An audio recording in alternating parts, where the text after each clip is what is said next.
que algo sucederá. Voy a adorar, voy a adorar, voy a adorar. Sé que algo sucederá, sucederá, sucederá, sucederá. Sé que algo sucederá, sucederá, sucederá, sucederá. Sé que algo sucederá. Oh, voy a clamar, voy a clamar, voy a clamar. Sé que algo sucederá. Voy a clamar, voy a clamar, voy a clamar. Sé que algo sucederá, sucederá, sucederá, sucederá. Sé que algo sucederá, y sucederá, sucederá, sucederá. Sé que algo sucederá. Levanta una alabanza genuina. Levanta una alabanza y algo sucederá. Levanta una alabanza por encima del problema. Levanta una alabanza y algo sucederá. Sucederá, sucederá, sucederá. Sé que algo sucederá, sucederá, sucederá, sucederá. Sé que algo sucederá. Si te busco sé que te hallaré. Si te llamo me responderás. Si a ti llamo sé que me oirás. Algo sucederá. Cosas que ojo no ha visto, cosas que nadie ha escuchado. Sucederá, sucederá, algo sucederá, sucederá, sucederá. Sé que algo sucederá, sucederá, sucederá, sucederá. Sé que algo Gracia, misericordia y paz para ti, mi amado hermano, mi amada hermana. Qué alegría estar juntos otra vez, aunque sea por este medio limitado. Mi deseo y mi oración es que Dios te hable a través de su palabra. Su palabra es poder y vida. Y yo sé que cuando tú la escuches, Él va a sembrar en ti y en tu corazón semillas de luz y de verdad que florecerán en el tiempo oportuno. Yo te invito ahora a abrir la Biblia al libro de Isaías capítulo 40 y vamos a leer del verso 1 al verso 11. Es un capítulo maravilloso. Los primeros 39 capítulos de Isaías, en su mayoría, tenían que ver con juicio de la nación y de las naciones. Pero del 40 en adelante son mensajes donde Dios empieza a dar esperanza y restauración a su pueblo. Y Él les invita a que se preparen para tener un encuentro con Él. Por eso vamos a leer los versos. El tema del mensaje es el anhelo del corazón de Dios.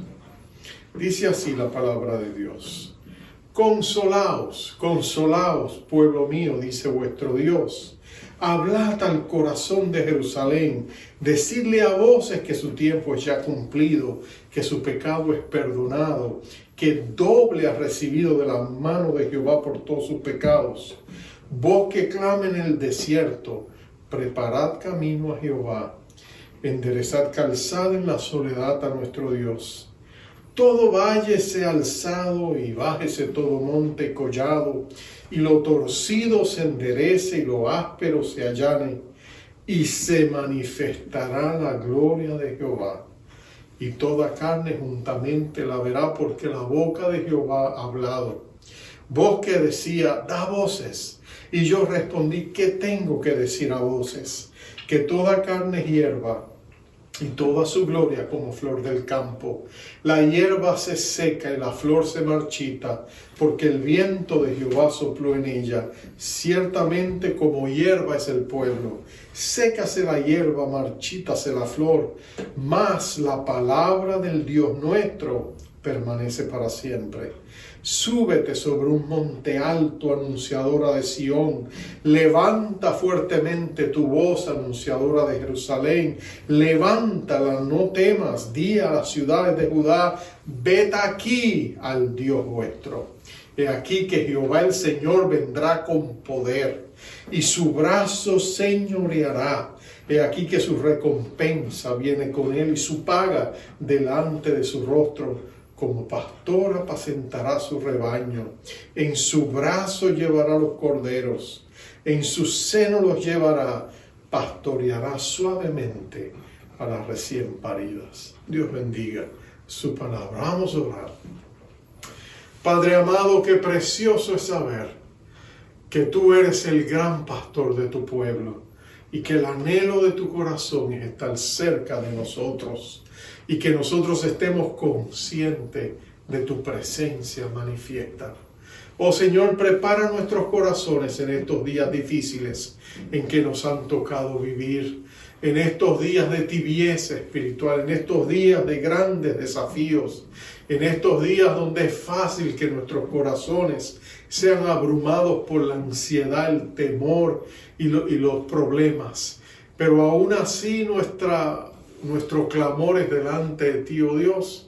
Te pedimos que nos hables, que tú llenes nuestros corazones de fe, de esperanza y amor, y que tu iglesia, lavada con la sangre de tu Hijo amado, sea revestida de gloria y majestad y sea reavivada con el fuego de tu presencia manifiesta. No solamente la iglesia, sino nuestras casas, nuestras familias y nuestras propias vidas. En este día te lo pedimos, te damos gracias. En el nombre de Jesucristo. Amén. Amén y amén. Larry Crabb es un consejero cristiano. Y él comentaba de un amigo que tenía que le pidió que le ayudara en consejería. Cuando él se sentó con él y comenzó a hablar, él descubrió algo de su amigo. Su amigo le decía que él creció en una casa bien disfuncional, donde siempre había peleas y conflictos, donde siempre había insultos, donde nunca había afirmación, no mucho afecto, y el peor de los tiempos era la hora de la cena. En esa hora era incómodo estar allá cuando su papá y su mamá no se dirigían la palabra o se insultaban, cuando de pronto entre hijos y otros empezaban también a molestarse. Cuando él llegó a cierta edad, era un jovencito de unos 10, 12 años, él detestaba estar en esa hora de la cena porque él sabía que iba a estar en presencia de cosas desagradables en medio de su familia. Él recuerda una tarde en que él comió y la familia empezó a discutir y a pelearse y él se excusó y salió de allí. Y después que dejó a su familia, salió a la calle y se fue a caminar. Y de pronto se encontró cerca de su casa, en la casa de uno de sus mejores amigos. Se acercó y al pasar por la calle notó que la familia estaba reunida, la podía ver a través de la gran ventana del primer piso donde estaban todos reunidos a la mesa. Él los vio y por curiosidad se acercó y se puso a un costado donde no lo veían. Y él pudo escuchar a través de la ventana las risas, la unión familiar, la camaradería entre hermanos, el padre, la madre compartiendo sus faenas diarias, lo que habían vivido ese día, preguntándose, apoyándose, afirmándose, riendo juntos, disfrutando la comida. Y por un largo tiempo él estuvo allí hasta que terminó la cena. Y luego en puntilla salió de allí y se regresó a su casa con el anhelo de que qué lindo hubiese sido si él tuviera una familia como esa.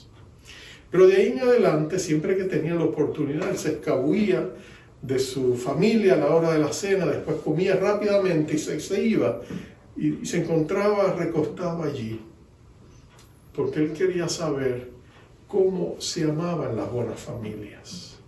Su familia no era mala, pero no sabían cómo amarse, porque Dios no estaba en sus vidas. Él le comentó eso al consejero Crabb, Larry Crabb. Y Larry Crabb le dijo, mira, vamos a hacer algo. Hay algo que Dios quiere sanar en tu corazón. Y le hizo visualizarse y verse allí otra vez, en aquel costado donde él había aprendido a esconderse en la casa, frente a la casa de su amigo. Y le dijo, quiero que estás ahí. ¿Los escuchas reírse? Sí. ¿Escucha lo que están diciendo? Sí, claro. Ok, yo quiero que salgas de ahí y camines hasta la puerta de la casa y quiero que toques. ¿Te puedes imaginar que estás tocando? Él se imaginó que estaba tocando. ¿Quién te abrió la puerta? Y dice, oh, la mamá de mi amigo me abrió la puerta. ¿Y qué te dice? Me dice, ¿qué haces aquí? Y te invitó a entrar. Sí, me invitó a entrar. Siéntate a la mesa. Disfruta el compañerismo. Y él lo logró hacer. Y por unos momentos él sintió de una manera sanadora que el estar allí, aunque fuera en su imaginación, sanaba algunas de las heridas que él había llevado por largo tiempo en su corazón. Ahora, no quiero criticar el método de consejería del hermano Crabb o cómo lo hizo en esa circunstancia, pero lo que yo te digo es, tú sabes que hay algo mejor que imaginarte estando en la casa de una familia donde se exhibe el amor y se demuestra la unidad familiar. Hay algo mucho mejor que eso, ¿y sabes qué es? Es invitar a Jesucristo a que venga a tu hogar y cambie la atmósfera de tu casa. Porque Jesucristo tiene todo el poder de hacerlo así. No importa si tú estás pasando por momentos difíciles, cuando Jesús llega a tu hogar y tú le das la oportunidad de que Él cambie la atmósfera, trabajando en los corazones de la gente, es increíble lo que Él puede hacer. ¿Cómo lo sabemos? Porque mira lo que Jesús hacía cuando estaba aquí. Él entraba a las casas de personas y de familias bien disfuncionales, de familias que estaban muy lejos de Dios, muchas de ellas. ¿Y te acuerdas lo que dijo cuando estaba en la casa de Zaqueo? Aquel hombre que era odiado por todo el vecindario, el jefe de los recaudadores de impuestos de toda la ciudad de Jericó. ¿Te acuerdas lo que Jesús anunció cuando él entró a esa casa? La gente le dice, ¿pero qué haces? No entres a la casa de ese pecador. ¿Acaso eres amigo de pecadores? Y de esa manera le insultaban y Jesús se puso ese insulto como si fuera una placa de honor. Porque Jesucristo sabía que su presencia cambiaba las cosas. Y cuando Él entró, Él les dijo a ellos estas palabras. Le dijo, era importante que yo estuviera aquí porque la salvación ha llegado a esta casa. Porque el Hijo del Hombre, dijo, refiriéndose a sí mismo, vino a buscar y a salvar lo que se había perdido. Y no fue solamente en la casa de Zaqueo, lo mismo pasó en la casa de Mateo, lo mismo pasó en la casa de Pedro, donde le visitó y sanó su suegra, donde vieron milagros muchas veces, hasta le rompieron el techo para bajar un enfermo. Donde quiera que Jesús entraba, en las casas de Marta, María y Lázaro, donde Él estableció un lazo de amistad con Lázaro, donde quiera que Jesús iba, cambiaba la atmósfera. Jesucristo tenía esa habilidad de hacerlo. Míralo, el contexto de este pasaje. El pueblo de Israel está alejado de Dios. Porque aunque ellos han regresado a Jerusalén para volver a restaurar la ciudad y la nación. Y el deseo del corazón de ellos era que la nación renaciera. Hay tantos desafíos que ellos enfrentan. Están rodeados de sus enemigos que constantemente tratan de intimidarlos para que no hagan lo que ellos llegaron a hacer allí, restaurar la adoración de su Dios. Constantemente ellos tienen carencia, constantemente ellos tienen desafíos, problemas. El lugar es tan amplio, la visión parece tan amplia, ellos son tan pocos. Pero en la medida en que ellos permiten que Dios se acerque y los ayude, todo cambia. Así que Dios le dio esta profecía que le sirve como una gran lumbrera que trae luz a su camino y a su sendero en esta gran batalla en que ellos se encuentran. Y les dice lo que está en el corazón de Dios. Comienza diciéndole al profeta: consuela, consuela a mi pueblo. Déjale saber que ya no hay condenación, ni rechazo, ni abandono. Mi deseo es bendecirlos y ayudarlos. Él les dice, les abre su corazón. Y lo primero que les dice, este es mi primer punto, que el anhelo de Dios es estar con ellos. Mi anhelo, dice Dios, es estar con ustedes.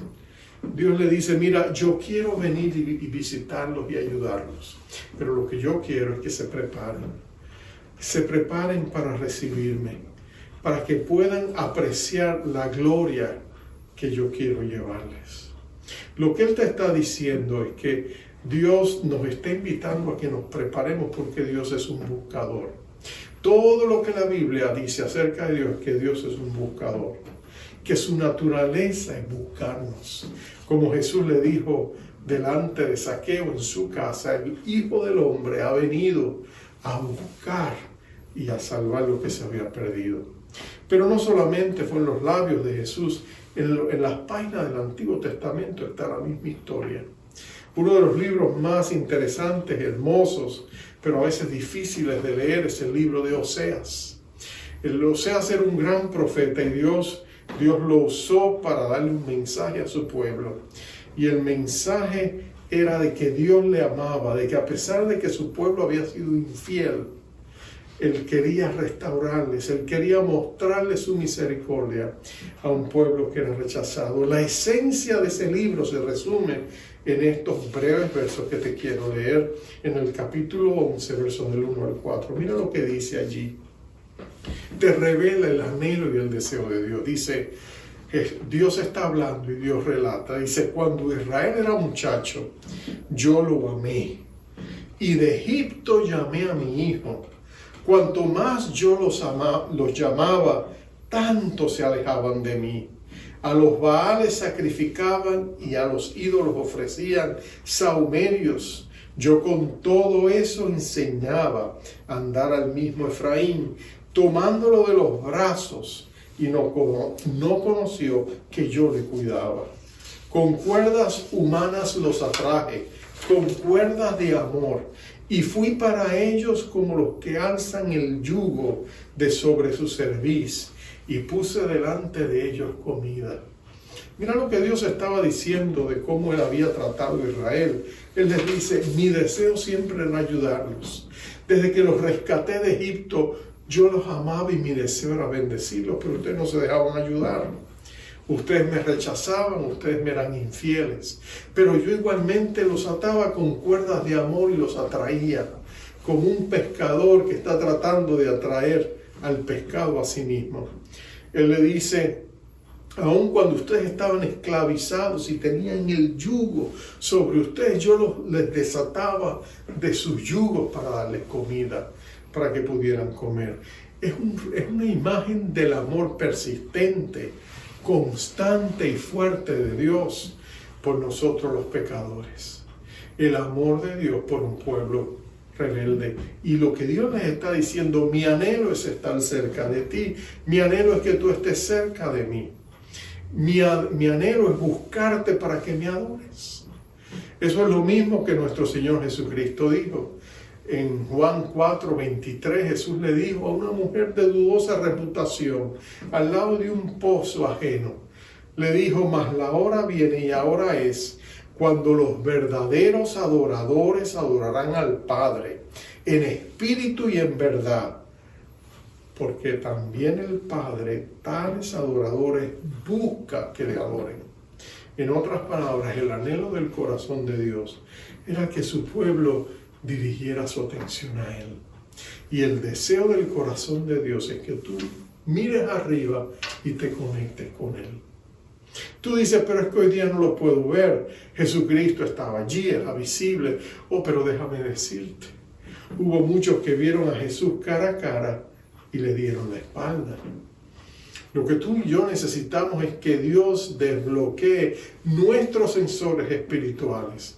Porque así como tú tienes los 5 sentidos físicos y tú puedes ver y oír y gustar y oler y el tacto y esos 5 sentidos que tú y yo tenemos, tú y yo también tenemos sentidos espirituales que han sido atrofiados por el pecado. Pero cuando tú vienes a Jesucristo y Él rompe esas cadenas y Él te libera, Él te limpia esos conductos de adoración para que tú puedas correr al bien que Dios tiene preparado para ti. Y lo que Dios te está diciendo, el anhelo del corazón de Dios, y que tú vengas a Él. Él no te va a rechazar. Al contrario, Él quiere ayudarte. Te lo ilustro de esta manera. El cuerpo tuyo y el cuerpo mío es maravilloso. Fue creado por un gran ingeniero. Está lleno de sistemas maravillosos que permiten que el cuerpo trabaje como una unidad. Tu cerebro es una obra maestra de ingeniería. Los científicos todavía no alcanzan a entender cómo los cerebros funcionan. Lo llaman el gran enigma del universo, porque el cerebro humano trabaja de tal manera que es como si tuviera cientos de millones de mini computadoras que permiten que todos los sistemas del cuerpo trabajen tremendamente. Pero mira esto, dentro de tu cuerpo hay un sistema de defensa. Le llaman el sistema inmunológico. Cuando en tu cuerpo entra una infección o entra un germen o una bacteria o un virus, inmediatamente tu cuerpo se moviliza. ¿Y para qué se moviliza tu cuerpo? Para protegerte, para ir a pelear contra el invasor. En otras palabras, lo malo que ha entrado no detiene a tu cuerpo de hacer su trabajo y de salir a buscar y destruir lo que viene en contra tuya, para cuidar de tu salud. Ahora, el que creó ese sistema es Dios. Y Dios sabe que tú y yo a veces el pecado entra a nuestra vida y Dios corre a ti porque Dios quiere separar el pecado que odia del hijo o la hija de Dios que ama. Y lo que tú tienes que hacer, en vez de correr avergonzado, esconderte o darle la espalda a Dios como hizo Adán y Eva, lo que tú tienes que hacer es correr al Dios misericordioso que te está tocando a la puerta de tu corazón y te está diciendo, déjame ayudarte.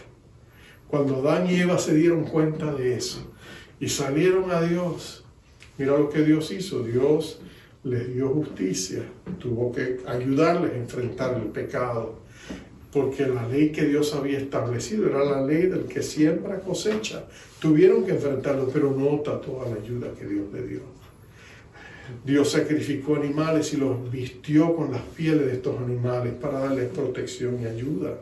En otras palabras, Dios quería bendecirlos y ayudarlos.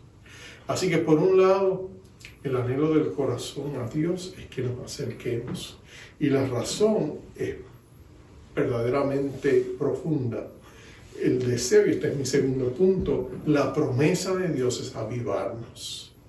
Dios está llamando a su pueblo que vengan para ser avivados. Mira la promesa del verso 5. Y se manifestará la gloria de Jehová, y toda carne juntamente la verá, porque la boca de Jehová ha hablado.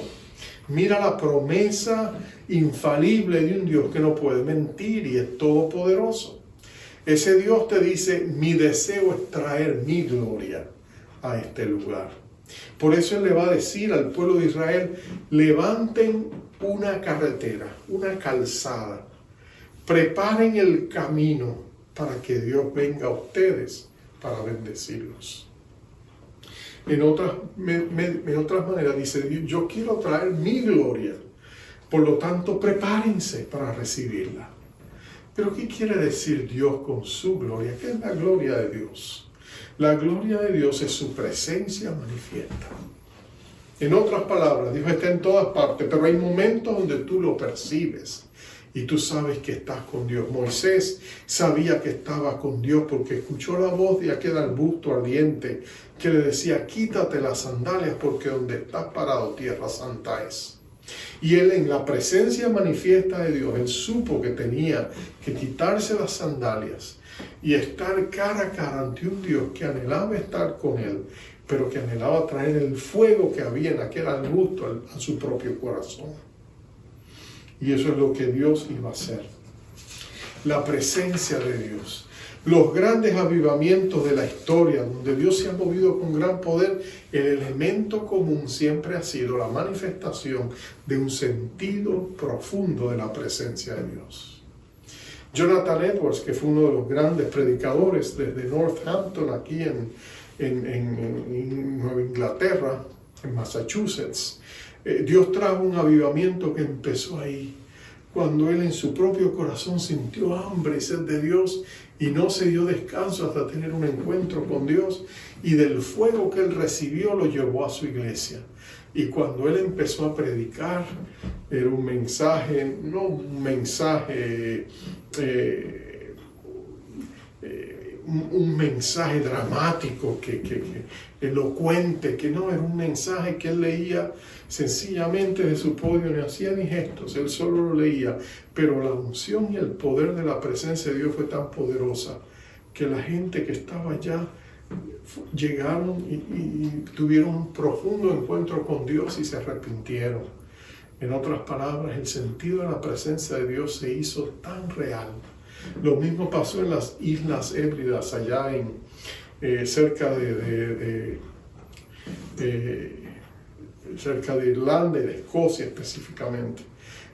Allá en esas islas hubo un mover de Dios. Empezó con dos ancianas, eran hermanas, tías, abuelas, y ellas empezaron a orar por un avivamiento, y Dios las escuchó y vino al avivamiento, y se sentía la presencia de Dios tan poderosa que multitudes enteras caían de rodillas y adoraban a Dios, porque había un sentido de la presencia de Dios transformador. Lo mismo pasó en Noruega, en uno de los grandes avivamientos. Armin Gershwin relata que cuando él caminaba por los campos y por las montañas en Noruega, en todos los lugares se escuchaban en las diferentes casas gente cantando salmos y adorando y coritos, porque había un sentido de la presencia de Dios y ellos no podían restringirse de adorar con libertad a Dios, y las casas estaban llenas de himnos y de cantos. Por donde quiera que iba se escuchaban las voces melodiosas que adoraban a un Dios que les era real. Aún más recientemente, hace unos 100 años atrás, en la calle Azusa en Los Ángeles, cuando comenzó aquel gran avivamiento pentecostal, a través de hombres y mujeres que tuvieron esos encuentros con Dios, no llegaron a hacer lo mismo. Pero en todo eso, lo más trascendental e impresionante era el sentido de la presencia de Dios. El sentido de que Dios estaba allí, Dios era real. Y Dios dice: mi gloria se manifestará. Algunos de nosotros estamos convencidos que después de esta gran pandemia, Dios está por traer un avivamiento a su iglesia, y nosotros estamos siendo llamados también a prepararnos. Como los discípulos en el aposento alto se prepararon, buscaron a Dios, oraron, no se dieron descanso hasta que Dios tuvo un encuentro con ellos, y de pronto todo cambió, todo fue transformado. Porque mira, la promesa de Dios no solamente es que vendría su presencia manifiesta, sino lo que su presencia manifestaría a favor de su pueblo. El verso 10 y el 11, ¿te acuerdas que leímos? He aquí, Jehová el Señor vendrá con poder, y su brazo señoreará. He aquí que su recompensa viene con él, y su paga delante de su rostro. Como pastor apacentará su rebaño, en su brazo llevará los corderos, y en su seno los llevará y pastoreará suavemente a las recién paridas.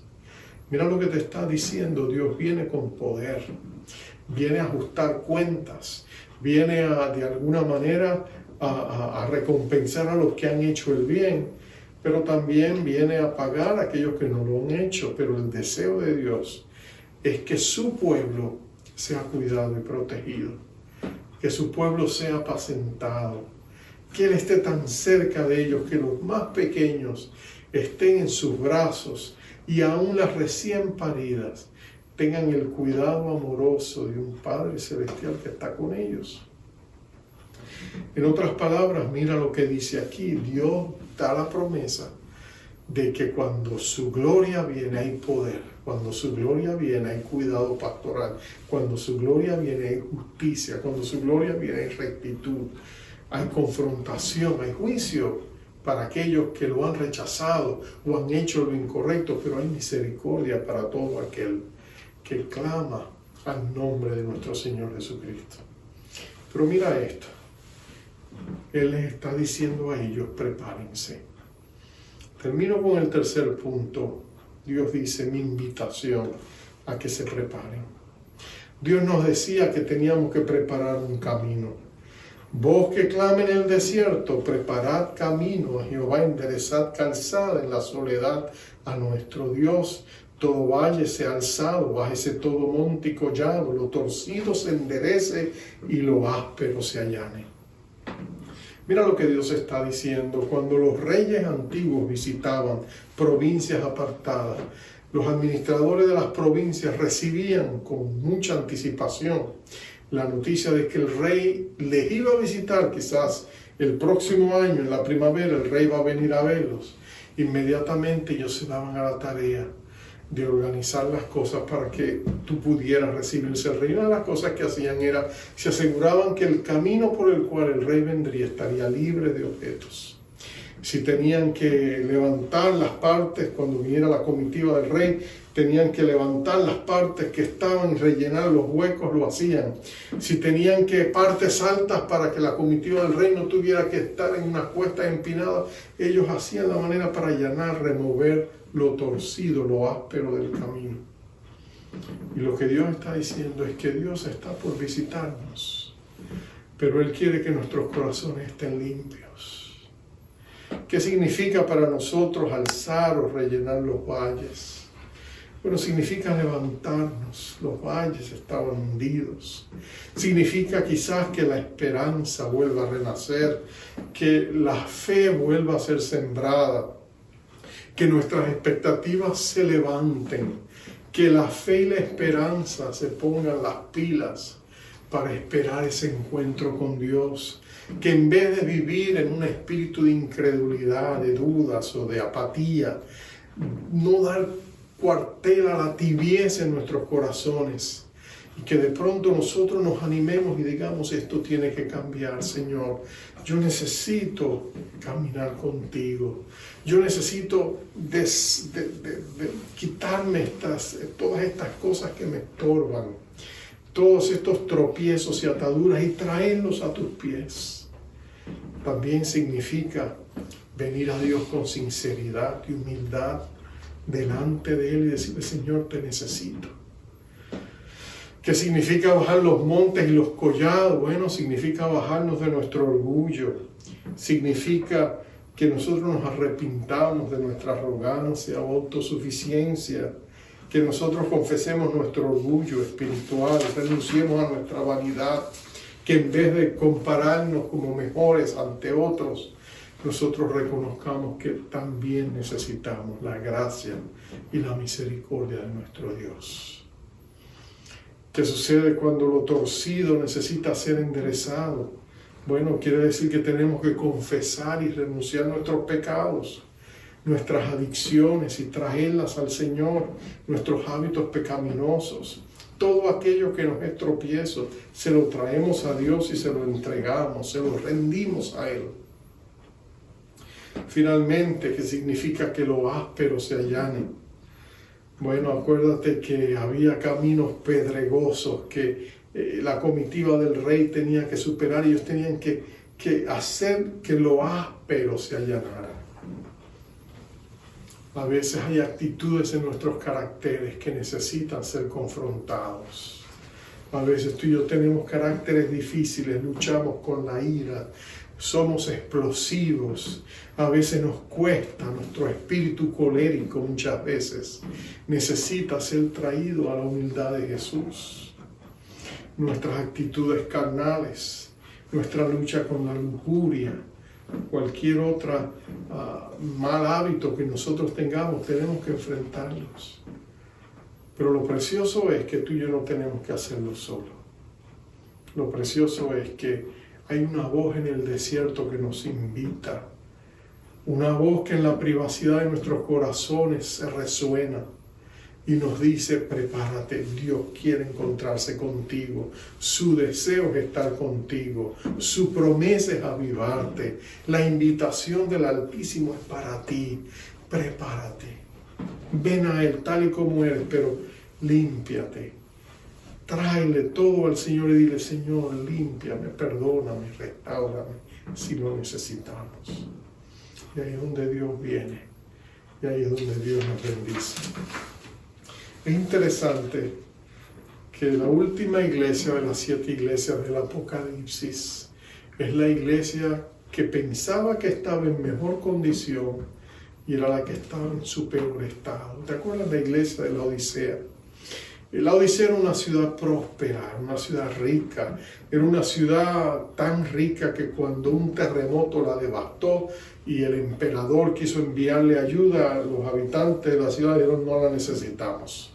Nosotros podemos levantarlo por nuestra cuenta, y lo hicieron, sin necesidad de depender del erario público. Era una ciudad rica, era una ciudad que se consideraba visionaria. De hecho, allí, casi como una ilustración, una metáfora viviente, era un centro de sanidad para la vista. No solamente eso, ellos se vestían muy bien. Una de las provincias más ricas, más prósperas, comerciales. Y la iglesia pensaba que era un reflejo de esa ciudad. Y ellos decían: somos ricos, miramos bien las cosas, somos visionarios y nos vestimos muy bien. Pero cuando Cristo viene a visitarlos, Cristo descubre que está fuera de las puertas de la iglesia y tiene que pararse ante la puerta y tocar para que lo dejen entrar. Y Jesucristo le dice: yo estoy a la puerta y llamo. Si alguno oye mi voz y abre la puerta, yo entraré y cenaré con él y él conmigo. Jesús está prometiendo lo que siempre promete: déjame entrar y yo cambio la atmósfera. Yo cambio las vidas, yo cambio los corazones, yo te cambio a ti. Por supuesto, la iglesia tiene una visión equivocada. Jesús le va a decir a ellos: ustedes no son ricos, son pobres. Ustedes no son visionarios, ustedes están ciegos. Ustedes no están tan bien vestidos como piensan, están desnudos. Porque espiritualmente será su estado, aunque en las apariencias fuera lo diferente. Jesucristo les invita, y algunos historiadores como Eusebio y otros historiadores creen que la iglesia escuchó el mensaje de Juan y la iglesia se arrepintió y pudo reclamar las promesas que Cristo les daba. ¿Qué de ti, de mí, mi amado hermano, mi amada hermana? Jesucristo nos está diciendo: yo voy a venir, voy a levantar mi iglesia con grandes misericordias. Yo voy a cambiar el ambiente en que nosotros estamos. Tú miras alrededor y parece que este mundo va de mal en peor. Pareciera que vamos derecho a estrellarnos. Pero solo Dios puede cambiar esto. Y Dios tiene el deseo de hacerlo y la intención de hacerlo. Para eso Él va a tener que venir, como dice la palabra, con poder para manifestar su gloria. Va a tener que venir para recompensar, pero también para confrontar a aquellos que han hecho lo incorrecto. Pero cuando Dios avive a su pueblo, déjame decirte, una iglesia llena de gente que está llena de Dios cambia al mundo. Porque cuando una iglesia está en fuego, la gente viene a verlos arder. El deseo mío es como el tuyo, que nosotros seamos ese pueblo que está preparado para recibir la gloria del Señor. ¿Estás tú dispuesto también a hacerlo? Vamos a orar. Oh Padre amado, tú eres el Dios de toda esperanza. En estos tiempos difíciles que hemos vivido en esta pandemia, ha sido fácil para nosotros a veces desprendernos de la esperanza y darle lugar al temor y a la ansiedad, esos ladrones que vienen a robarnos de tu preciosa paz. Oh Señor, a veces buscamos en los lugares equivocados el alivio que necesitamos. Pero no más, esta es la hora, este es el día, este es el momento. Tú nos estás llamando, tú nos estás diciendo, yo quiero estar contigo, yo quiero visitarte, yo quiero y te doy la promesa de avivarte si tú abres la puerta y me dejas entrar. Y lo que nosotros queremos decirte en esta hora, Señor Jesucristo, es, entra por favor, ven a nuestros corazones y cambia todo. Cambia la atmósfera de nuestros hogares, cambia la atmósfera de nuestras iglesias. Oh Señor, levántanos con grandes misericordias y danos una visión clara de tu gran poder. No para vivir ya vidas religiosas de apariencia, sino vidas plenas del poder y del fuego de tu Espíritu Santo, donde Jesucristo como Señor absoluto y soberano de su iglesia reina con poder. Oh Padre, permite que tú seas y el Señor Jesús el centro de nuestra vida. Permite que tú nos levantes con grandes misericordias. Ayúdanos, Señor, a levantarnos con esperanza, con fe y amor. Ayúdanos a abandonar nuestro orgullo y a deponer esos montes y collados de soberbia y de suficiencia personal. Ayúdanos, Señor, a quitar de nosotros lo torcido, a confesarlo y renunciarlo en el nombre poderoso de nuestro Rey Jesucristo. Sea el temor, o la ansiedad, o la lujuria, o el orgullo, lo que sea. Ayúdanos a traerlo delante de ti, oh Dios, y a reconocer que con tu ayuda podemos vencer. Oh Señor, mira nuestros caracteres. Tú amas nuestras personalidades, pero a veces nuestros caracteres pueden ser ásperos. Oh Señor, allana, limpia esa terrible fricción que a veces hay en nosotros. Y danos tu humildad y danos tu amor y ayúdanos a amar a otros con el mismo amor con que tú nos amas. Oh Padre, manifiesta, prepáranos para días de venir de gran gloria. Anhelamos tu gloria, anhelamos tu presencia manifiesta, anhelamos tu visita, anhelamos tu avivamiento. Prepáranos en el nombre de Jesús. Amén. Amén, amén. Amados, les envío como siempre con esa bendición. De todo corazón la pedimos y la impartimos y la declaramos sobre ti porque Dios lo desea. Jehová te bendiga, Jehová te guarde, Jehová haga resplandecer su rostro sobre ti y tenga de ti misericordia. Jehová alce sobre ti su rostro y ponga en ti paz. Dios te bendiga. A veces siento que el viento me susurra tu nombre y pienso que el sauce lamenta por ti. Y cuando muere la tarde me recuerda el anhelo y el hambre profunda que siento por ti. Y cuando canta el bosque me invita a buscarte otra vez a ti. Eres lo que mi alma necesita, lo que mi pasión incita, lo que llena mi interior. Eres lo que a diario echo de menos, lo que causa mis desvelos y me llena el corazón. Eres el anhelo de mi voz.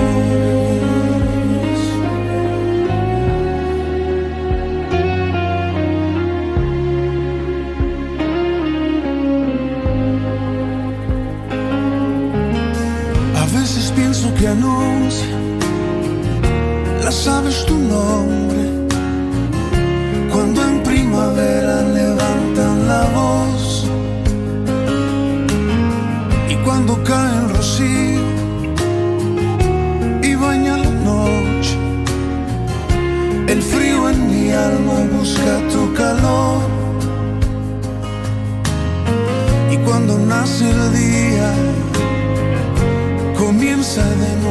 mi sed por tu amor.